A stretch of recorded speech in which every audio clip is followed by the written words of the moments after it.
Hello, my name is Mary Prasad and this is my first video tutorial how to create faux glass flowers. Now I do have to apologize because the flip video camera that I used didn't really focus close up very well, so here's some still photos. But these are just beautiful flowers, such great detail, and they're very easy to make. So there's my blurry close-up in the video. Anyways, I'm using Tim Holtz and Sizzix Tattered Florals Steel Ruled Bigs die, and also a couple of the Steel Ruled Mini Movers and Shapers Tattered Florals with the base tray to match.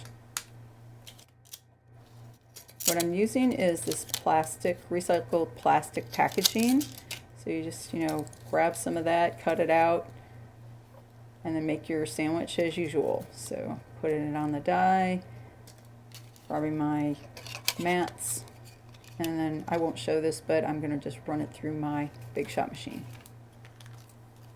And when it comes out, it's easy to just pop it out. If it gets any little foam pieces on there, just wipe those away. I actually cut these a little earlier. I wanted to make the bigger ones so you could see them more easily than the small ones. I'm using Adirondack alcohol inks. For the first one I used those 3. The second one I'm going to use these 3. I'm going to have all this information on my blog, by the way. And some of the mixatives. I'm going to use silver for mine. This is the blending tool by Ranger. It's the same one you use with the foam in your distress inks, but instead you're going to use the felt applicator. So I'm going to put that on there.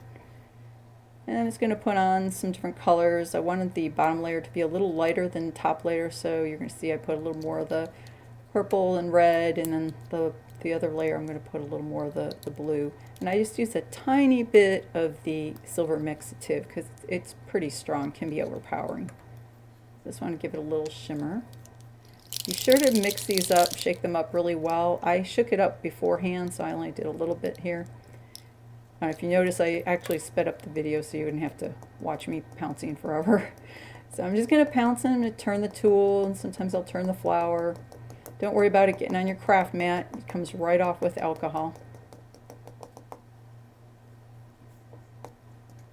If you make a mistake, very simple, just take some alcohol, just common rubbing alcohol, give it a spritz, wipe it off with some paper towel. Same thing with your craft mat.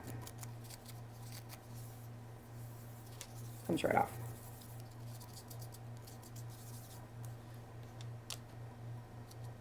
So now I'm going to add a little extra blue to make this layer a little darker. A little more mixative.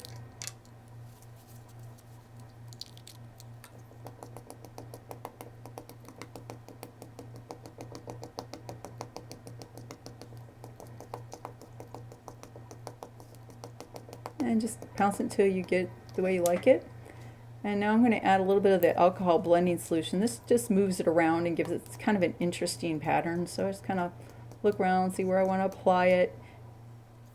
You see it makes it kind of pushes the ink around, pushes it away, concentrates it in the outer areas. So there you go. I'm going to dry those real quickly after I clean off my craft mat here. And next I'm going to stamp them with some Stays-On ink. So here I'm just going to dry them real quick. You don't want to get this too close. You just want to get it dry. When I stamp, I use a foam mat. You can, just buy some foam at your craft store. Stays-On ink.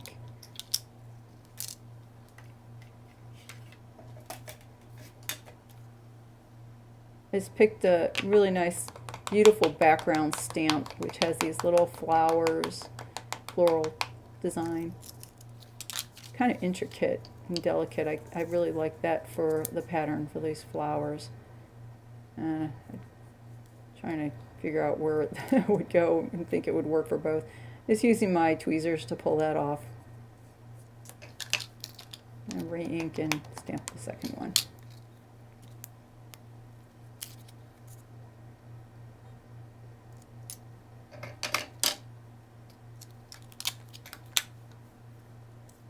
You need to use some Stays-On remover to get your stamp clean. I use it with my little stamp scrubber. Just put a little bit on there. Sometimes I wipe it off a little bit first. Comes pretty clean. Okay, there's the finished product. Now I'm going to just dry the StazOn ink a little bit. Then I'm going to add a little bit of ink around the edges. Now you could use the StazOn ink, but for these I'm just going to add some acrylic paint with Dauber. And you can use the Tim Holtz paints, or you can use, you know, the Adirondack version, the either distress paints I showed there, or the acrylic paint Dauber. I'm going to use the black acrylic. And I'm going to use a little bit of a swiping motion to get a little bit of a streak on the ends of these, and here I'm just testing it, getting it flowing. Let's do these real quick.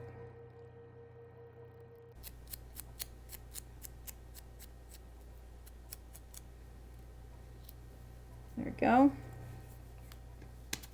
I put a little bit more on the smaller one. I want it to kind of stand out. So what you're going to do is you're going to want to dry them real quick and then layer them just offset a little bit. Oh, actually first we're going to shape them.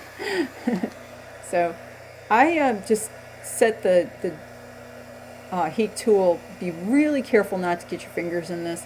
I set it down and I just warmed up the petals a little bit until I saw that they were melting. Now they melt pretty quickly. And I just used my fingers and curled them. Do not get your fingers in front of the heat tool itself. I'm just holding my hand aside and just letting the petals get in front of it a little bit. It doesn't take very much. Okay, now that they're shaped, I'm actually going to put them together. So you'll see me looking for an offset there. And I'm just going to use a glue dot to hold this on. You could use, you know, whatever favorite adhesive you have. Mini glue dots.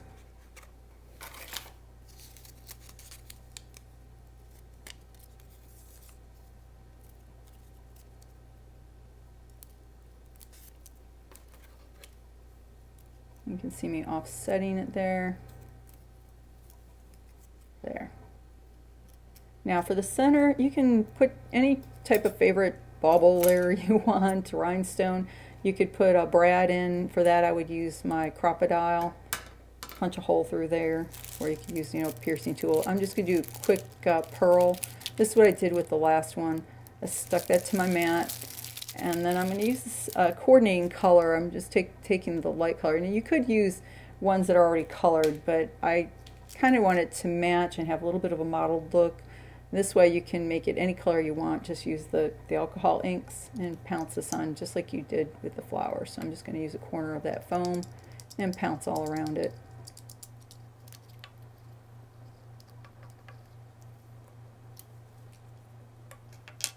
And then just stick that right in the center.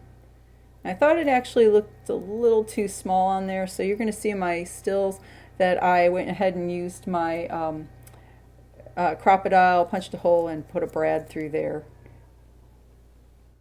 And there's a shot of the final product. Hope you enjoyed my video, and please stop by my blog, artbymdp.blogspot.com. Thanks.